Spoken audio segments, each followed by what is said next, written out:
Hello Marvel Heroes fans, today I'd like to make a video on Gambit. I haven't been playing Gambit for a while because of all these reviews and new heroes and so on. I've been focusing on other heroes. So, yesterday I was thinking, why not give Gambit a try, because he has, there's a lot of hybrid gear in the market, in the market these days, and I can maybe do something to him, make him a little bit more powerful and so on. So I've done that, and this video is about a review on his recent development and how Gambit plays like. You may be curious or whether you should unlock him or not. So this video is for you. I also would like to share with you my build as well as how I allocate points in the Omega system for him. And take him a little bit of like one of the terminals just to showcase to you what he plays like, whether he's your cup of tea or not. So I think without further ado, probably just quick walkthrough of his ability here. I use the melee and range build hybrid in that sense, and I also use energy and physical hybrid. So there's bow beat down, which is like a melee, quite a far range. You can hit it from here, and it's great. And but it is a basic-less build because it doesn't have any. It costs spirit in order to use it. And I have Bow Vault as well, which is like a leap. It does physical damage, very nice. It has a knockdown debuff, and Royal Flush, of course, is invulnerability debuff, and its range in energy. So you have both hybrid because if you look at his slot 3, I think if you deal range damage, you gain melee buff and vice versa. If you look at his gear on the legendary, if you deal physical damage, you get a buff in energy and so on, and vice versa. So those are very nice opener. I also use script sweep. I think this is it's kind of the mandatory in the sense that it gives you a layer damage over time on that. Then I use House of Card, which is very much like it has a cooldown. So usually I take power that has a cooldown, and because it has more impact to it. The good thing is that it slows down all the enemies that pass by. But the not so good thing is that the enemy has to remain in the area for a couple of seconds in order to take the damage. So if the boss run away from the card area, then that's it. You are shooting blank. Raging Cajun is one of the power that is very popular for Gambit, as well as if your rogue want to steal Gambit's power. Raging Cajun is nice because it has a buff, and the buff is duration is 12 seconds over a cooldown of 30 seconds, and it's a very nice buff, and you can shorten this cooldown as you deal crit damage. Last but not the least is the 52 pickup, which is his signature. He hits 52 times within 5.2 seconds with a 52-second cooldown, right? Everything is 52. I used to run a melee build, and I don't pick any of those things, but I think over time I yield to the whole thing, like well, maybe I do need to pick up some of this signature and so on, because it is good for him. So if you take a look at what he does, it's very standard. He's pretty strong in a way. Probably not the strongest hero that I've played. And I'm trying to just showcase to you the leap and the sweeps, street sweep here, a couple of things that he can do. And I also would like to just get the bounty here. So yeah, so I can use a Raging Cajun here. So it feels pretty nice. The graphic is also very nice. Everything is purple. Very agile. The leap doesn't have any cooldown to it, so you can just leap, and anytime you like to. It's called for. I don't have any spirit problem, as you can see. I have no basic running, and it's nice. I used to have a melee build, so I'm more used to the Grand Slam. For those who are familiar with the melee build, it is also very nice. For this kind of situation, Grand Slam is very nice because it has like a melee component as well as an explosion to it. But I would like to try a range hybrid, so I think the House of Card is also pretty decent. So yeah, this is a house of cards, and then when it explode, then all the mobs just die. Right? So yeah, I mean, his flow is very nice. I don't really have a lot of spirit problem with him, which is great. And I mean, we were just talking about it, and my Raging Cajun is already off cooldown. So yeah, I mean, can keep jumping and just keep jumping. Yeah. So this is how he plays like. Just yeah, I mean, it's very pleasant. So what do I think about Gambit? I think he's how should I say? He's more of an acquired taste, I think.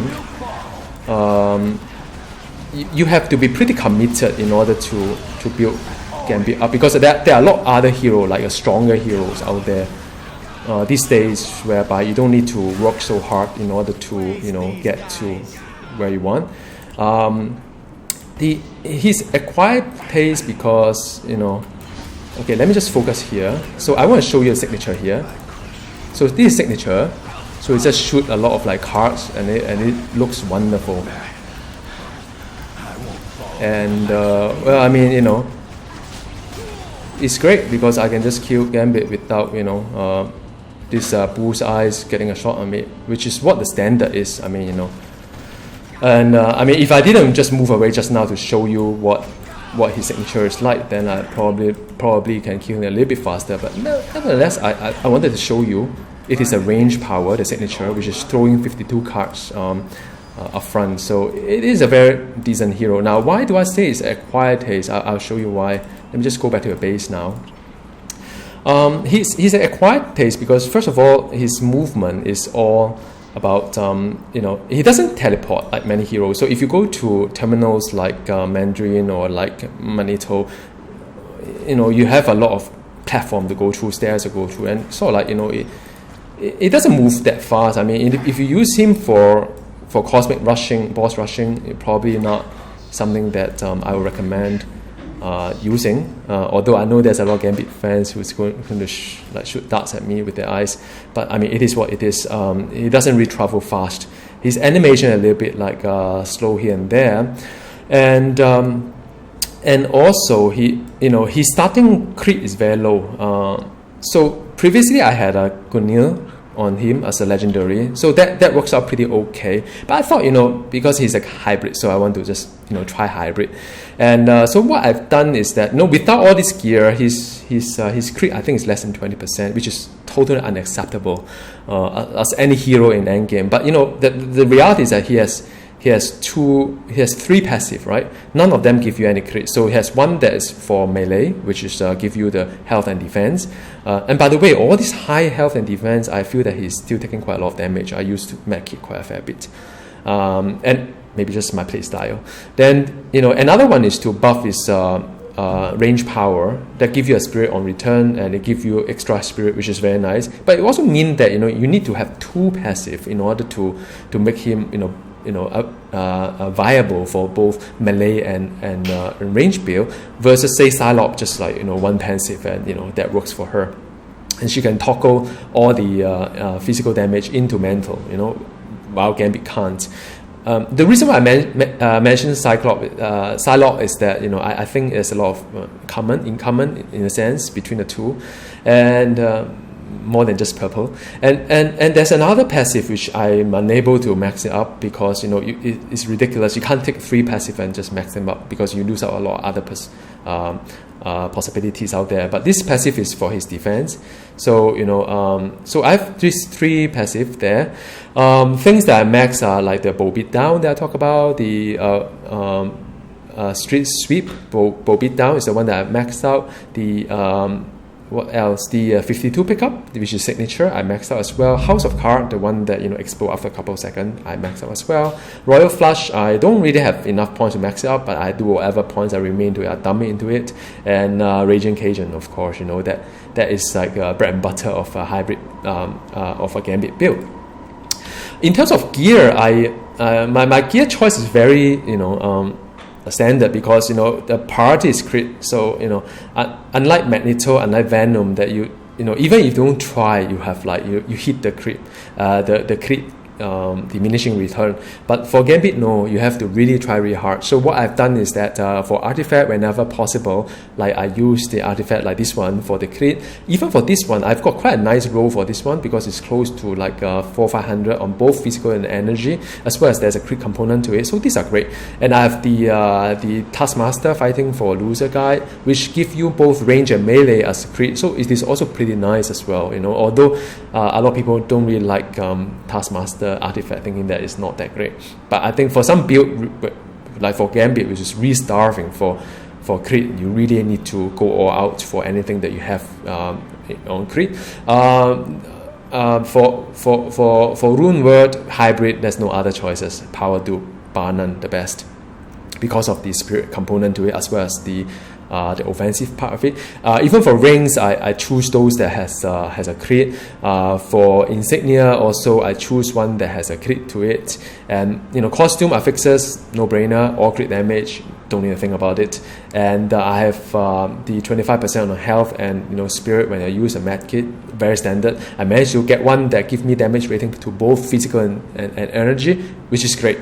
And what else would I like to talk about? Now, in terms of medallion, Doom is the best, but I don't have a good Cosmic Doom medallion anymore because there's so many other heroes that need that. Psylocke, anything you can think of, like that has damage over time. I don't have it for Gambit, which is a bit sad. I think the second best choice is Bullseye, which I have like I have 300 crit rating, but and a 1000 crit damage rating, which is great. But then I was thinking, since he's an acquired taste, not my go-to hero for farming, so in fact I give him Taskmaster. Don't scream at me. It is a pretty high roll in terms of Taskmaster. I know it's very hard to see all these things. So what I usually go for is 150 damage rating above for both range and melee in order to make Taskmaster work. And it has the about 67, I think, about 60 crit hit rating, which is not bad. I think the top is about 70 odd. So it's not a bad medallion. I've picked a lot of Taskmaster medallion. It is the best I have. And from a gearing perspective, that is about it. And from the Omega Pawn is interesting because as a hybrid, I can't take strength, I can't take energy, because then you're splitting your pawns over two attributes. Doesn't make sense. So I go for the fighting. So I just bring you the highlight of the of all the Omega pawn here. My majority of the pawn I pour into the fighting. So he has +9 fighting, which is +9 times 3, 27% base damage increase. Plus, because of the fighting, plus fighting has the brutal damage component to it, which is great. I also put in things like and when I hit with a melee, I gain crit damage rating. Crit damage rating is something that's very desirable. If your crit is about, I think for Gambit, I'll show you about his crit afterwards. His crit is about, I think, 46 before the Raging Cajun, so it's decent. With the crit damage rating. So, and also if you are curious about why 6 points here, why 9 points there, I've got another video on the mathematics behind how I pick all this number of points per note, which is very easy to use and understand. And then I've used Obscene Tat. Everybody use that, which is damage rating versus bosses. Then after that, I have to pick this one, which is Shadow King Possession. It gives me a crit rating, both the brutal as well as the normal crit. As I said, Gambit is a bit low on crit, so this works really well for Gambit. I think you just you have to take it. Then Guild Suppression, which give me more brutal strike. Why not? When you go for end game, you go for crit, you go for brutal, you go for crit damage, you go for brutal damage. That is like the textbook, on guide on how to build a hero. Gambit also no different. And the other one is that I choose this one. It's good for the melee damage crit rating, but it's also good for the crit damage rating. So it's a pity that it doesn't affect the range. But I take what it is for just any extra crit I can grab. Then this tree is very much for Gambit because like if you are dealing physical and energy damage, you can't take plus strain, you can't take plus energy. You can, but then you're wasting all your points. So what you do is that you do a hybrid. So when you deal physical damage, you gain base damage to energy. So plus 8 base damage would be roughly translate to plus 2 energy, right? So you know, and then vice versa, give you another plus two strength. So you know you pick stuff from here instead of going for the big ticket items which consume a lot of points. This one I pick as well, which is kind of interesting. When you hit with the range, you gain physical and energy rating buff. It's like written Gambit over or Iron Man if you play Iron Man, and it's stacked up 5 times. So you know, so it's around 60 plus times 5. So it's about, that's just lower than just below 300 damage rating, which is great. I mean, you know, and it's quite easy to build up that 5-step, because as you deal royal flush, as you deal like House of Cards and so on and so forth, and even your signature 52 pickup, when you hit it 52 times, I mean, these are all buff that you can get it. So you can keep it running. If you can keep it running, it's good. And yeah, I mean, you know, that's all it is. What else? Hero synergy system, I seldom talk about it. Maybe I'll take this opportunity to just walk you through very quickly why I choose certain thing. Cable give you plus 1 crit, plus 1 crit, plus 2 crit in total. No brainer. All heroes take Cable. If you are still working on your Omega system, like I do, I only have about 5,000 odd. Then you need to take the Cyclops because it gives you bonus XP. No brainer. Hawkeye gives you crit damage rating. Like I mentioned, once you go end game, you need crit damage rating. So pick Hawkeye. No brainer. All hero has it. Loki, which is the damage to slow target and also the power spirit cost. I'm not too concerned about power spirit. However, because I use House of Cards that slow enemies within my range, why not 5%? 5% damage is pretty decent, I would say, if you can keep that up. Moonlight for the physical crit chance, because any crit, like I mentioned, you know, any crit I grab. So you know, 4% crit I take is great stuff. Mr. Fantastic is something that you take for all your heroes because it gives you plus 4 crit damage rating throughout. I mean, you know, it's no brainer. This one you take it for all hero. This one you take it for physical damage hero. And then after that, Screw Girl give me 4% damage versus bosses in totality. No brainer. Take it for all hero. Star-Lord, which is the energy power crit chance, 4% as well. So with Star-Lord and as well as the Moon Knight, I have plus 4% crit for both my physical and energy. I got it all covered. I choose Thor because Thor has like a plus 3% physical, plus 3% energy. So you know, for hybrid like Gambit, it's great. Wolverine, also no brainer. Everybody take that. Brutal strike chance is something that you really want to have. Brutal damage, why not? So you know, because I mean, you know, blessing is about brutal anyway. So yeah, and lastly, I would like to show you the Gambit crit. So if you look at the crit itself before proccing any other things, is about what is about? It's about like you know, 39% physical. Energy is about 39%. If you look at range, it's about 39%. But once you start to hit with the range power, you can see that the crit actually go up to say 44%, and melee crit 45%, which is decent, right? And then once you pop your Cajun and the Raging Cajun, then it go up to 52%, and also the, you know, so yeah, I mean, all his crit problem go away with gear, with Omega system, and with the right power, you know, that you pick. But I mean, he is a quiet taste. You know, you have to work hard to gear him to get him off the hurdle of very low crit rating. You know, with his own passive or lack of.